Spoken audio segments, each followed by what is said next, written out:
আব্দুল নূর তুষার, গত কয়েকটা দিন কেমন গিয়েছে বাংলাদেশে সেটা আসলে নতুন করে বলবার কিছু নেই। আমার ধারণা অভিভাবকরা রাতে ঘুমোতে পারেননি। তার মধ্যে নানান ধরনের মিসইনফরমেশন, ডিসইনফরমেশন, ইনফরমেশন সব কিছু মিলিয়ে বাংলাদেশের মানুষ একটা অস্থির সময় পার করেছে। এত অস্থিরতার মধ্যে আমরা দেখলাম যে সমালোচনার মুখে বাংলাদেশ ব্যাংকের কর্মকর্তা কর্মচারীদের পোশাক প্রসঙ্গ চলে আসলো। অনেকে বলছে এই পোশাকের নির্দেশনাটি এই যে ঘটনা ঘটেছে, মাইলস্টোনের ঘটনা, সেটাকে একটা চাপা দেওয়ার আসলে মানে পলিসি কিনা বা টেন্ডেন্সি কিনা। আমরা আগেও দেখেছি কোন একটা বড় ঘটনা ঘটলে আরেকটি ঘটনাকে দিয়ে সেটাকে এক ধরনের চাপা দেওয়ার চেষ্টা করা হয়। আপনি এরকম কোনো টেন্ডেন্সি দেখেন কিনা? অনেকেই যেটা দেখছে, বা এই পুরো ঘটনাটি আসলে আমরা কিসের মধ্যে দিয়ে যাচ্ছি, কিসের মধ্যে দিয়ে যাচ্ছে বাংলাদেশ? আমরা তো একটা বিষাদময় সময়ের ভেতর দিয়ে যাচ্ছি এবং এই বিষাদ আমাদের কারো নিয়ন্ত্রণের মধ্যে নাই। এটি একটি দুর্ঘটনা এবং এই দুর্ঘটনা কোথায় ঘটবে, কখন ঘটবে, এটা তো আমরা নিয়ন্ত্রণ করতে পারি না এবং এর ক্ষয়ক্ষতি কি হবে এটাও আগে থেকে তো বোঝা সম্ভব না। এই ঘটনাটি যেটি ঘটেছে সেটি মর্মান্তিক এবং এই ঘটনার পেছনের কারণ বিশ্লেষণ করলে দেখা যাবে যে এখানে অনেকের দায় আছে। কিন্তু যে জায়গাটিতে মানুষের সন্দেহ, এই সন্দেহের প্রবণতাটা তৈরি হয়েছে দীর্ঘদিনের একটা প্র্যাকটিসের ভেতর দিয়ে। আমরা বহু বছর ধরে দেখে আসছি যে আগের সরকারও যখন ছিলেন তারা এই কাজগুলি করতেন। একটা ঘটনা আসলে তারা আরেকটা ঘটনা তৈরি করতেন। আপনার নিশ্চয়ই একটা সাপের কথা মনে আছে, কি যেন একটা সাপ, কি ছিল সেই সাপটা? সাধারণত পাওয়া যেত সবখানে, কোবরা, কি কোবরা যেন? Russell viper. হ্যাঁ, এই রাসেল ভাইপার কোথায় এখন? বাংলাদেশের সব জায়গায় রাসেল ভাইপার উঠে যাচ্ছিল, ড্রেনে, চুলায়, মানে সব জায়গায়, বাথরুমের কমোডে, রাজশাহীতে, রংপুরে, ফেনীতে, হ্যাঁ রাসেল ভাইপার। আমাকে অনেকে জিজ্ঞেস করছে রাসেল ভাইপার কি কোনোখান থেকে আসতে পারে কিনা। তো এই যে রাসেল ভাইপারের যে ব্যাপারটা, এটা কিন্তু মানুষের মনে ঢুকে গিয়েছে এবং মানুষ মনে করে যে এরকম অদ্ভুত অদ্ভুত ঘটনা সরকার ঘটায়, কারণ সরকার যদি কোনো কিছুতে বিব্রত হয় তাহলে সেই বিব্রত অবস্থা থেকে দূর করার জন্য এটা একটা সরকারি প্রক্রিয়া। এখন ধরেন বহু বিষয়ে কিন্তু আমরা সরকারকে বিশ্বাস করি না। যেমন ঈদের ছুটিতে যখন আমরা বাড়িতে যাই, সরকার যতই বলুক অনেক ব্যবস্থা নিয়েছে, আমরা ভয় থাকি যে আমরা বাড়িতে যেতে পারবো না, সরকার আসলে কোনোদিন পারে নাই। এরকম ন্যায্য মূল্য নিশ্চিত করা হবে বললে আমরা বুঝি যে সরকার বাজার কন্ট্রোল করতে পারবে না, কারণ আমাদের অভিজ্ঞতা সেটা বলে না। একইভাবে এইবারও যে গুজব ছড়িয়েছে বা যে ধারণাটি মানুষ করেছেন, এইটা সত্য না মিথ্যা এটা হয়তো পরে বোঝা যাবে, কিন্তু এই ধরনের ঘটনা ঘটে বলে এবং এইবারও এরকম একটা অদ্ভুত নির্দেশ জারি হওয়ার পরে মানুষের মনে এটা এক ধরনের পুরনো বিশ্বাস আবার জাগ্রত হয়েছে যে না, একই রকম চলছে। এটা আপনি মানুষকেও দোষ দিতে পারবেন না আর সরকারকেও বলতে পারবেন না যে সরকার এটা করেছে, কিন্তু এইরকম নির্দেশ জারি হলে মানুষ এইটাই ভাববে। আমি আপনার কাছে আসছি, আমি আর একটু স্পেসিফিক ভাবে আসলে দর্শকদের উদ্দেশ্য বলি। সমালোচনার মুখে বাংলাদেশ ব্যাংকের কর্মকর্তা কর্মচারীদের পোশাক পরার নির্দেশনাটি প্রত্যাহার করা হয়েছে। এর আগে এক নির্দেশনায় নারী কর্মীদের ছোট হাতা ও স্বল্প দৈর্ঘ্যের পোশাক, লেগিংস পরা বাদ দিতে বলেছিল বাংলাদেশ ব্যাংক। ছেলেদের জিন্স ও গ্যাবার্ডিন প্যান্ট পরিহার করতে বলা হয়েছিল। তো 21শে জুলাই মাইলস্টোন স্কুল অ্যান্ড কলেজে ভয়াবহ বিভীষিকাময় দুর্ঘটনার পর 22শে জুলাই এইচএসসি পরীক্ষা স্থগিতের ঘোষণা আসে রাত 3টায়। সেটাও প্রবল সমালোচনার মুখে আবার পরিবর্তন করা হয়েছে আর কি। স্থগিতের ঘোষণাটা প্রবল সমালোচনার মুখেই স্থগিত করা হয়। দেবপ্রিয় ভট্টাচার্যের যে কথাটা আমি বলছিলাম যে এত নির্দোষ, নিরপরাধ, নিষ্পাপ সরকার আমি দেখিনি। আপনার চোখে এই সরকার কতখানি নিষ্পাপ? সরকার তো পাপ করে না, কারণ সরকার তো কোনো ব্যক্তি না, ব্যক্তি সমষ্টি। পাপ আসলে ব্যক্তিগত বিষয়, সমষ্টিগত পাপ হয় না, সমষ্টিগত অপরাধ হয়। তো পাপ হচ্ছে একটা রিলিজিয়াস ব্যাপার। পাপ আমরা করি আসলে যদি রিলিজিয়াস কোনো কিছু আমরা না মানি, আর অপরাধ হচ্ছে আমরা যদি আমাদের আইন কানুন এবং নৈতিকতার যে জায়গাগুলি আছে সেগুলি না মানি। সব পাপই অপরাধ, কিন্তু সব অপরাধ পাপ না। তো আশা করি দর্শকরা সেটা বুঝতে পারবে আমি কি বলেছি। কিন্তু যে ঘটনাটি আপনি বলেছেন, এই যে আদেশটা জারি করা হয়েছে, আদেশটার কিন্তু একটা দীর্ঘমেয়াদী প্রক্রিয়া আছে এবং এই আদেশটার কিন্তু একটা পেছনে দেখার বা একটু বিশ্লেষণ করার জায়গা আছে। আপনি চিন্তা করেন এই আদেশটা কেউ না কেউ তো জারি করেছে এবং সেটা তো বাংলাদেশ ব্যাংকের ভেতর থেকেই হয়েছে। তার মানে মেয়েদেরকে এই ধরনের চোখে দেখেন এবং পুরুষ সহকর্মীদেরকে এই ধরনের চোখে দেখেন এমন একদল লোক বাংলাদেশ ব্যাংকের মধ্যে আছেন যারা এরকম একটা নির্দেশ লিখতে পারেন। এবং তারপর এটা প্রত্যাহার যখন করা হয়েছে, বলা হয়েছে গভর্নর সাহেব এটাতে অত্যন্ত রুষ্ট হয়েছেন। তার মানে গভর্নর সাহেব জানেনও না যে তার দলবলের মধ্যে এরকম লোক আছেন যারা শালীন, অশালীন, হাতার দৈর্ঘ্য, কাপড়ের কোয়ালিটি এবং পোশাকের বিবরণী, সেইটা দিয়ে মানুষজনের শালীনতা এবং অশালীনতাকে জাজ করেন। আমি আপনাকে দুইটা উদাহরণ বলি। একটা হচ্ছে গ্যাবার্ডিন। গ্যাবার্ডিন কিন্তু একটা খুবই দামি পোশাক, এবং গ্যাবার্ডিন ব্যবহার করা শুরু হয়েছিল ব্রিটিশ আর্মিতে, এবং এটা ডিজাইন করেছিলেন ওই যে প্রেসার সচিবের যে মাফলার বারবারি, এই গ্যাবার্ডিন দিয়ে ব্রিটিশ আর্মির জন্য পোশাক তৈরি করতো। এর কারণ হচ্ছে গ্যাবার্ডিন ওয়াটার রেজিস্ট্যান্ট, এবং যখন জর্জ ম্যালোরি নামে একজন অভিযাত্রী এভারেস্টে উঠেছিলেন, উনি গ্যাবার্ডিনের কাপড় পরে উঠেছিলেন, কারণ এটা খানিকটা তাপ রোধক। এটার মধ্যে উল এবং কটন দুইটা ব্যবহার করে এটাকে বানানো হয়। ফলে গ্যাবার্ডিন একটা দামি জিনিস। তো বাংলাদেশ ব্যাংক তো আসলে অনেক চুরি টুরি হয়েছে, তারপরে তারা ব্যাংক ট্যাঙ্ক চুরি করতে দিয়েছেন, তারপরে তারা এনবিএফআই লুট করতে দিয়েছেন। সম্ভবত তারা ভেবেছেন যে তাদের কর্মচারীরা যদি এরকম একটা দামি কাপড় দিয়ে পোশাক পরে সেটা ঠিক ভদ্রচিত হবে না। কিন্তু ব্রিটিশ এটিকেট এবং ব্রিটিশ পোশাক এবং ব্রিটিশ আর্মির পোশাক, আপনি বুঝতে পারছেন নিশ্চয়ই, গ্যাবার্ডিন একটা অত্যন্ত পশ পোশাক। তো তারা সেই কাপড় পরতে নিষেধ করেছেন। তারপরে নিষেধ করেছেন জিন্স পরতে, এবং জিন্স এবং গ্যাবার্ডিনকে তারা একটু অশালীন ভেবেছেন পুরুষদের জন্য, আর মেয়েদের জন্য বলেছেন লেগিংস না পরতে, এবং ওইখানেও জিন্সের নিষেধ আছে, হাতার দৈর্ঘ্য। প্রশ্ন হচ্ছে যে শালীন এবং অশালীন এই দুইটা শব্দ কিন্তু আসলে এক ধরনের পারসেপশন বা এক ধরনের জাজমেন্টাল বিষয়। এটার কোনো সীমারেখা নাই। কোনটা শালীন এবং কোনটা অশালীন এটা কে নির্ধারণ করবে? আমার চোখ এবং আমার মন নির্ধারণ করে যে কোনটা শালীন এবং কোনটা অশালীন। আপনি এখন যদি হেঁটে বাংলাদেশ ব্যাংকে ঢোকেন, আমার ধারণা এখন আপনাকে কেউ বলে দেবে আপনি অশালীন, কারণ এই পোশাক তাদের পছন্দ হচ্ছে না।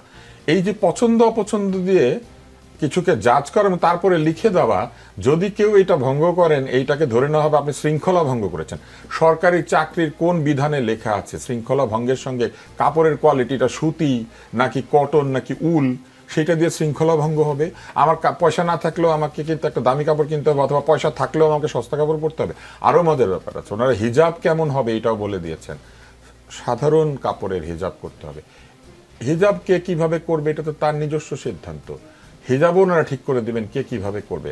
তো ওনাদের এখন আসলে শুধু বাকি ছিল অন্তর্বাসটা ঠিক করে দেওয়া, বাকি সব তারা ঠিক করে দিয়েছেন। ডাক্তার সাখাওয়াত হোসেন শান্ত, কোনো প্রতিষ্ঠানের কর্মচারীদের পোশাক নির্দিষ্ট করে দেওয়ার রীতি আছে, আমরা দেখি ইন্টারন্যাশনালিও করে দেওয়া হয়, ড্রেস কোড থাকতেই পারে।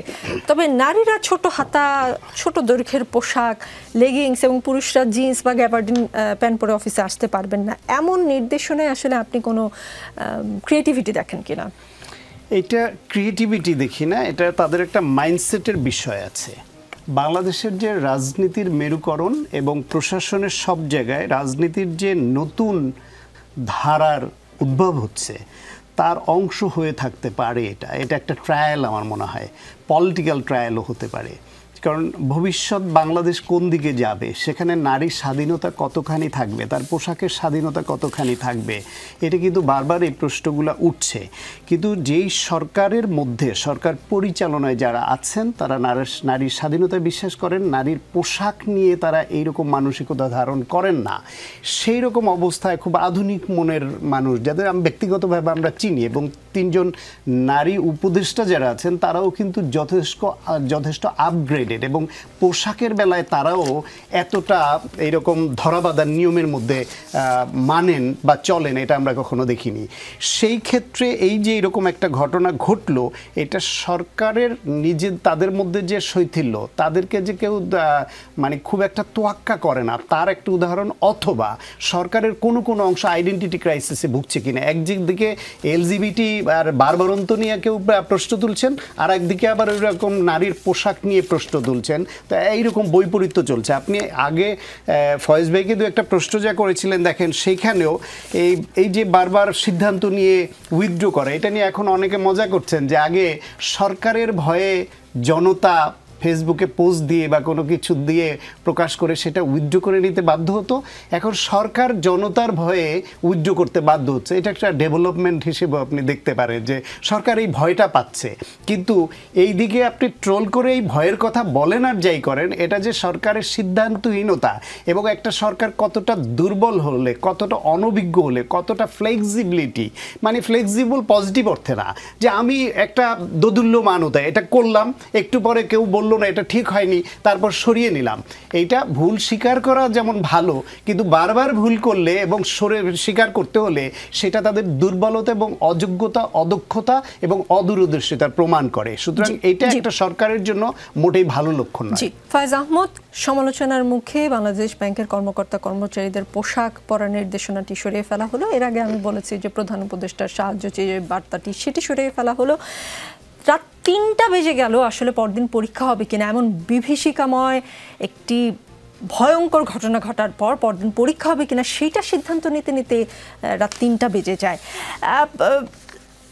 সরকারকে কে আসলে নিয়ন্ত্রণ করছে? কারণ লেখক ও গবেষক আলতাফ পারভেজ বলেছেন, এই প্রথম ফেসবুকের দিকে তাকিয়ে সরকার পরিচালনার একটা সংস্কৃতি দেখলাম এবং জনতুষ্টিবাদের কাছে বারবার আত্মসমর্পিত হতে দেখলাম।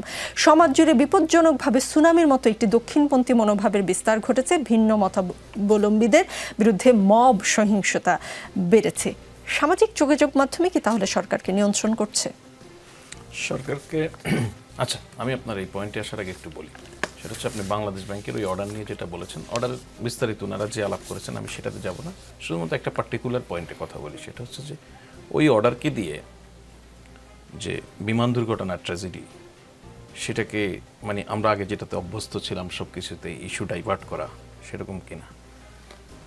আমি প্রথমত মনে করি যে এই সরকারের মধ্যে ওই লেভেলে স্মার্ট কোনো লোক নাই যে কোনো ঘটনা ঘটলে এটাকে কীভাবে ডাইভার্ট করে ফেলা যায়, ইমিডিয়েটলি বসে একটা সিআরআই থাকবে, একটা গবেষণা সেল বসে অন্য ইস্যু নিয়ে আসবে, নাই। আর সেকেন্ড থিং, যেহেতু আমি গভর্নমেন্টের পিআরের সঙ্গে কাজ করি, আমি মনে করি এটা পিআর ডিজাস্টার। যদি কেউ এরকম করতে চেষ্টা করে তাহলে আপনি একটা ঘটনাকে ঢাকতে গিয়ে আপনি দুটো সমালোচনার জায়গা তৈরি করলেন। একটা তো হচ্ছে আপনার যে ঘটনা ঘটেছে সেটা সমালোচনা, আরেকটা হচ্ছে যেটা দিয়ে ঢাকার চেষ্টা করছেন সেটা সমালোচনা, এবং থার্ড একটি যোগ হচ্ছে এটা দিয়ে ওটা ঢাকার চেষ্টা করার সমালোচনা। সুতরাং এই কাজটি কোনো বুদ্ধিমান লোক, সরকারের মধ্যে থাকা মানুষ, এটা দিয়ে ওটা ঢাকার চেষ্টা করা মানে হচ্ছে আরও আসলে দুটো জিনিসকে সামনে নিয়ে এসে সরকারকেই আরও বিপদের দিকে ঠেলে দেওয়া, সেটা নয়। আরেকটা হচ্ছে ফেসবুক বা নানান পরিসরে সরকার চালায় কিনা বলছেন, না, অনেক ক্ষেত্রে হয় কি, আলতাফ পারভেজ বলেছেন, জি, অনেক ক্ষেত্রে হয় কি, সরকার তো গণমাধ্যমেও চোখ রাখে। আপনি নিকোলাপা যখন আপনার শো শুরু করেন, দেখা যায় অনেক সময় আপনি ফেসবুকের স্ট্যাটাস ধরেই শুরু করছেন, আজকেও ফেসবুক থেকে নানান জায়গা থেকে কথা বলছেন, সেগুলো তো মানুষেরই ভিউ, আপনি তো নিজে নাজিল করছেন না কোথাও থেকে। সুতরাং এই যে আরেকটা বিষয়কে হাজির করা, ফেসবুকের সমালোচনার জ্বর উঠলেই আপনি ফেসবুকের সমালোচনার যদি কোনো পার্টিকুলার সুনির্দিষ্ট পয়েন্টে একজন মানুষও যদি গুলিস্তান মোড়ে দাঁড়িয়ে সমালোচনা করে, সেটাকে রেসপন্স করা সরকারের উচিত। ফেসবুকে যদি একদম ঝড়ের মতো ভাইরাল না হয়ে যাওয়া কোনো ইস্যু হয়, সেটাকেও উচিত। কতটা করতে পারছে, কতটা করছে, কতটা করছে না, সেটা অন্য বাস্তবতা। সুতরাং ফেসবুকে, টুইটারে কোথাও কিছু ঝড় উঠলো কি না, হ্যাঁ, ফেসবুক টুইটারে মিঠু নিয়ে সারা দুনিয়া ক্যাম্পেইন হয় নাই, সারা দুনিয়ায় ঝড় উঠে নাই, উঠেছে। বা এই জুলাই অভ্যুত্থানের সময় ফেসবুক কত গুরুত্বপূর্ণ ভূমিকা পালন করেছে না, সারা দুনিয়াতে নানান সময় নানান পরিসরে সোশ্যাল মিডিয়া একটা বড় ভূমিকা পালন করেছে। এখন সোশ্যাল মিডিয়ার মতকে যদি কেউ সম্মান করে, এইটা যে একটা সিরিয়াস ডিসক্রেডিটের জায়গা হতে পারে, এইটা আমি আসলে বুঝি না। না, যারা সমালোচনা করেছে তারা কিন্তু বলেছে আগে আপনারা একটা সিদ্ধান্ত নেন, ফেসবুকে সমালোচনা হয়, তারপরে সিদ্ধান্তটা পরিবর্তন করেন। শুরুতেই সঠিক সিদ্ধান্ত নিতে সমস্যা কি, নাকি সরকারের আসলে ওই পরিমাণ, আপনি যেটা বললেন, ওই রকম স্মার্ট মানুষ নাই যে শুরুতেই সঠিক সিদ্ধান্তটা নিয়ে ফেলে? না, আমি এটা বলিনি আপনাকে।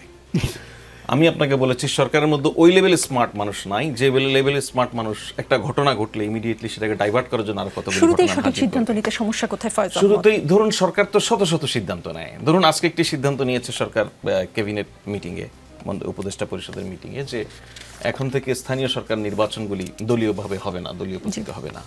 এই সিদ্ধান্তটাকে আপনি ভুল বলবেন? এটা তো একটা সিদ্ধান্ত। আজকে সিদ্ধান্ত নিয়েছে কোনো ব্যক্তি যদি অ্যারেস্ট হয়, তাকে 12 ঘন্টার মধ্যে পুলিশকে অবগত করতে হবে, তার পরিবারকে। এটা কি ভুল বলবেন আপনি? সুতরাং সিদ্ধান্ত বহু হয়, প্রতিদিন হয় না?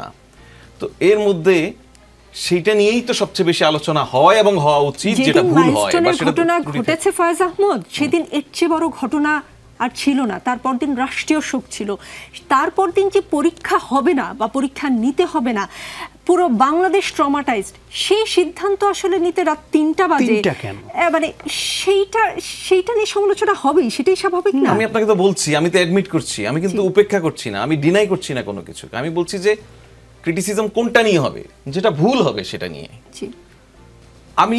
আমি জানি না, মানে এটা সরকারের এই জায়গাটা অ্যাকসেপ্ট করার মধ্যে কি কোনো অপরাধ আছে যে আমার ভুল করেছি, আমি মানুষ সমালোচনা করছি, অসুবিধা কোথায়? আমি তো বললাম প্রতিদিন, আপনি বলছেন যে সিদ্ধান্ত নেওয়ার ক্ষেত্রেই কেন সঠিক হয় না, যেগুলি সঠিক হয় সেগুলি নিয়ে সমালোচনা হয় না, যেটা ভুল হবে উনি বলবেন, বলছেন, অসুবিধা তো নেই কোথাও, এই না বলাই তো বরঞ্চ অসুবিধা। ভুল হলেও তো একসময় মানুষ চুপ থাকতে আমরা দেখেছি, সেই প্রবণতাটা নিশ্চয়ই আমরা এই সরকারের কাছে আশা করি না। জি, সরকারের নিষ্পাপ অ্যাটিটিউড নিশ্চয়ই প্রশংসনীয়।